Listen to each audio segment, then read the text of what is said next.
This is Jilliana Ranicar-Breese, and I'm back with Benita. I actually wanted to hear about your life in New York when you were working for the BBC. You were a broadcaster working on Radio 4. You said also The Rough Guide and The Lonely Planet. And this was 1995. How was New York in that decade? How did you find it as an Englishwoman? How did you adapt? Well, I really love New York, and actually, I had wanted to live in New York for years and years. And when I was a student back in the 80s, I had wanted to go to Columbia University and do a master's in journalism, and I had been over to New York and had a place, and then I realised that you had to raise, thousands of pounds just to pay for the fees, let alone living expenses in New York. So I realised that was completely out of the question, but it's something that had never really sort of left my heart. And so I had been living in Manchester, working for Janet Street Porter at the BBC, working on programmes like Rough Guides and Reportage, and having a really incredible experience travelling the world and meeting all kinds of young people in all sorts of fantastic locations. But I reached that point where I was ready for a change, and I'd always wanted to live in New York, and I'm just very much an actions person. And so I said to my then boyfriend, now husband at the time, I said, look, we were thinking of moving to London. I said, well, let's move to New York. He'd never been, and he said, okay, I'll give it 3 months. And so, we took what savings we had. So you went with a job, of course. Didn't go with a job. We went with no job. How did you manage for work permit-wise? Well, we very quickly found, so we moved to New York, went to stay with, I have very, very old family friends, Joey Silverman. So our fathers grew up together in Leeds. Our grandparents knew each other, so there's several generations Did he of the same sponsor family. You? No, Joey was able to provide us with a place to stay when we first arrived and welcome us into his lovely home. And so we stayed with Joey and his partner Paul, and it was fantastic to be in that city and actually with somebody that you know incredibly well. But very quickly, Lee and I looked for an apartment and started looking for work. And you were allowed to. So work? I had at the time I had a journalist visa. Right. The majority of my income had to come from outside of the US. So I was doing some work I found freelance work for British companies who wanted various television pieces directed, and I was working as a TV director. So I was freelancing to begin with. Okay. But whilst at the same time, met various people who connected me with a lawyer, and so very quickly both Lee and I applied for visas. Lee actually was offered, he works as a designer, a motion graphics designer, and British designers were in great demand. And so he literally had companies fighting after him, and all of whom were very willing to be his sponsor. Wonderful. So he went down that route to get his working visa. And I went down the independent route. So I applied for what's known as an O visa. I'm sure everything's very different now, but an O visa is an extraordinary abilities visa. So you have to prove that you're in the top, I think it's 5% of your field. Oh, wow. Which basically involves having to, get various colleagues that you've worked with to write very embarrassing letters vouching for your extraordinary abilities.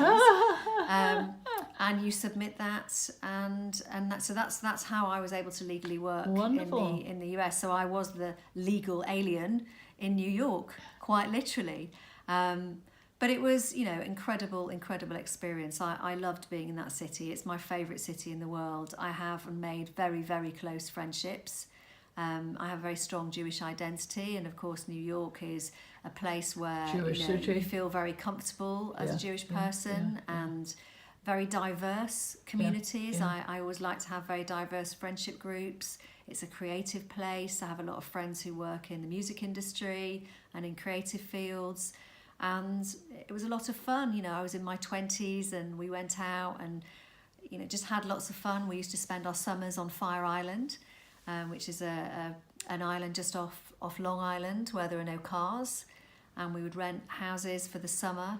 and with a shared group, with a group of friends, and we would share these houses, and we just had just an extraordinary experience. And you're still in touch with all these people? Very much so. So my daughter was born at the end of 2003 in New York, so she has dual nationality. We go back as often as we can, and my daughter's godmother lives in New York, Claudia, and we have very, very close friendships there. And there's something about, I believe, that period of time, a group of us that coincidentally were pregnant at the same time. So my children actually have a whole friendship group out there, because the generation of children. And you said they all begin with the letter M. All begin with the letter M. So we've got. There was a famous movie with Peter Lorre called M. Well, there you go. So we've got Maya, that's my daughter. There's Miles. There's Milena. Yeah. There's Marvin. There's Milo and Mila. So it's special generation. It's the M Club. The M Club, exactly. But so you now live in Brighton, and why did you choose Brighton? Well, we decided to move back to the UK because my daughter was born at the beginning of 2003, and we wanted to be near a family. My husband's mother was very ill at the time. Neither of his parents, sadly, are with us anymore. And it was time. It felt right. Why Brighton? It felt right to move back to the UK. I guess that was the first decision.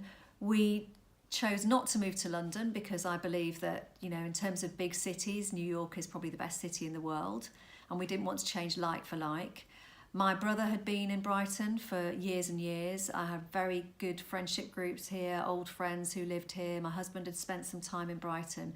But I think the reason to come to Brighton was we wanted to be by the sea. I loved the idea of being, very close to the countryside, being able to go and walk in the Downs, but also, an interesting, progressive place that, is very much about creativity and social activism, all of these things that are really close to my heart. And close to London, of course. It's only an hour from London. And close to London.